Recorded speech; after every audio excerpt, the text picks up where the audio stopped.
এই গরমে যদি ঠান্ডা ঠান্ডা আম পান্নার শরবত পাওয়া যায় তাহলে বেশ ভালো হয়। আজকে আমি এই ভিডিওতে দেখাবো আম পান্না কিভাবে বানাতে হয় আর আম পান্নার কনসেন্ট্রেটটা কিভাবে বানিয়ে আপনারা বেশ কয়েকদিন পর্যন্ত স্টোর করে রাখতে পারবেন। যখনই আম পান্না বানানোর ইচ্ছে হবে এই কনসেন্ট্রেটটা দেবেন, বরফ দেবেন, পুদিনা পাতা দেবেন আর একটু জল দেবেন আর আম পান্না তৈরি হয়ে যাবে। তাহলে চলুন আমাদের আজকের রেসিপি আম পান্না বানিয়ে নেওয়া যাক। আম পান্না বানানোর জন্য আমি এখানে 500 গ্রাম কাঁচা আম নিয়ে নিয়েছি। আমগুলো ভালো করে ধুয়ে আমের বোটার অংশটা কেটে বাদ দিয়ে দিতে হবে। সব আমগুলো একইভাবে কেটে আমগুলো সেদ্ধ করে নিতে হবে। তার জন্য একটা প্রেসার কুকার নিয়ে নিলাম, তার মধ্যে জল দিয়ে দিচ্ছি। এবার আমগুলো দিয়ে দিলাম। এবার এর মধ্যে সামান্য লবণ দিয়ে কুকারের ঢাকনা লাগিয়ে মিডিয়াম টু হাই ফ্লেমে 5 থেকে 6টা সিটি দিয়ে দিতে হবে। আপনারা এই আমগুলোকে নর্মাল কড়াতে জল দিয়ে ঢাকা দিয়েও সেদ্ধ করে নিতে পারেন, তবে সেক্ষেত্রে সময়টা একটু বেশি লাগে আমগুলো সেদ্ধ হতে। এবার দেখুন 6টা সিটি পড়ে গেছে। গ্যাস বন্ধ করে কুকারটা ঠান্ডা করে ঢাকনা খুলে নিলাম। দেখতে পাচ্ছেন আমগুলো ভালোভাবে সেদ্ধ হয়ে গেছে। এবার এই আমগুলো কুকার থেকে বের করে একটা পাত্রে নিয়ে নিচ্ছি।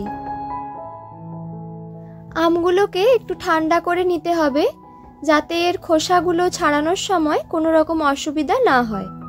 আমগুলো ঠান্ডা হয়ে গেলে এইভাবে খোসাগুলো ছাড়িয়ে নেব আর খোসার গায়ে যে আমের পাল্পটা লেগে আছে সেটা একটা চামচের সাহায্যে বের করে নিতে হবে।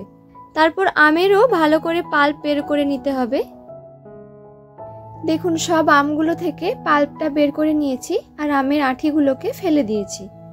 এবার এই আমের পাল্পটা একটা মিক্সার গ্রাইন্ডিং জার অথবা যে কোনো চপারের মধ্যে নিয়ে নেবেন।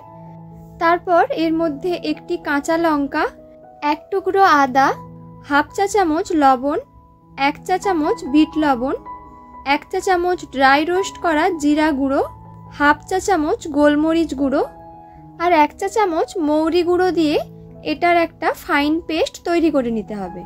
আপনারা চাইলে এই পেস্টের সাথে পুদিনা পাতা দিয়ে একেবারে পেস্ট করে নিতে পারেন, কিন্তু আমি এখানে ফ্রেশ পুদিনা পাতা ছিঁড়ে ব্যবহার করব সার্ভ করার সময়।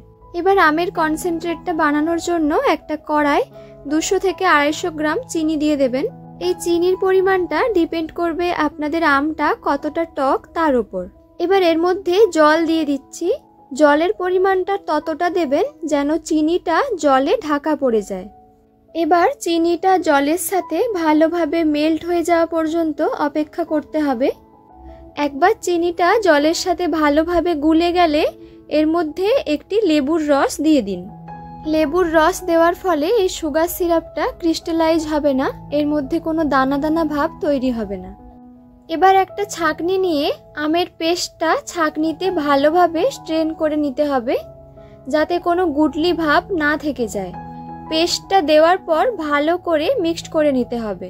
এখানে আপনাদের একটা কথা বলে রাখি, মার্কেটের যে আম পান্নার সবুজ রঙটা হয় সেটা ফুড কালার দেওয়ার ফলে হয়, কিন্তু আমি এখানে ফুড কালার ব্যবহার করছি না, আপনি চাইলে দিতে পারেন। ভালো করে মিক্সড করার পর সব কিছুকে 5 মিনিট মতো কুক করে নিতে হবে। 5 মিনিট পরে দেখতে পাচ্ছেন এটার কনসিস্টেন্সিটা একদম সিরাপের মতো হয়ে গেছে। এবার গ্যাস বন্ধ করে এটা ঠান্ডা করে নিতে হবে। এই কনসেন্ট্রেটটা ঠান্ডা করে কোনো এয়ারটাইট বোতল বা কন্টেনারে স্টোর করে রাখতে পারেন। ফ্রিজের বাইরে রাখলে 1 থেকে 1.5 সপ্তাহ আর ফ্রিজের ভেতরে রাখলে 2 মাস পর্যন্ত স্টোর করে রাখতে পারেন। এবার আমি একটা পাত্রে 1 চা চামচ বিট লবণ আর 1/4 চা চামচ লঙ্কা গুঁড়ো নিয়ে মিক্সড করে নিচ্ছি। এবার চলুন আম পান্নাটা সার্ভ করে নিই। তার জন্য একটা গ্লাস নিয়ে নিলাম। গ্লাসের রিমের মধ্যে লাগিয়ে নিচ্ছি সামান্য একটু লেবুর রস। তারপর গ্লাসটাকে উপর করে নুন আর লঙ্কার মিক্সচারটা ভালো করে লাগিয়ে নিচ্ছি।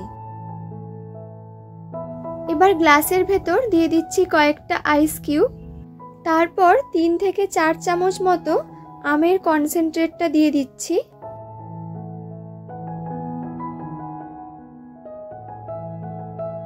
এবার কয়েকটা পুদিনা পাতা নিয়ে পুদিনা পাতাটাকে ছিঁড়ে দিয়ে দিচ্ছি এর মধ্যে। এবার একটু ঠান্ডা জল দিয়ে মিশিয়ে নিলেই তৈরি হয়ে গেল আম পান্না। এই গরমে সবথেকে সহজ আর বেস্ট রিফ্রেশিং ড্রিঙ্ক হলো এই আম পান্নার শরবত। আশা করি এই সহজ রেসিপিটি আপনাদের নিশ্চয়ই ভালো লেগেছে। আর ভালো লাগলে আপনাদের মতামতগুলো কমেন্টে জানাতে ভুলবেন না। ভিডিওটি ভালো লাগলে একটি লাইক করে দেবেন আর আমার চ্যানেলটিকে সাবস্ক্রাইব করে রাখবেন, যাতে আমার সমস্ত নতুন রেসিপির ভিডিও সবার আগে আপনাদের কাছে পৌঁছে যায়। বন্ধুরা, আমি তনু, আপনারা দেখছিলেন তনুর রান্না পরিবেশন। দেখা হচ্ছে আপনাদের সাথে আবারও একটি নতুন রেসিপি নিয়ে নেক্সট এপিসোডে। ভালো থাকবেন, সুস্থ থাকবেন।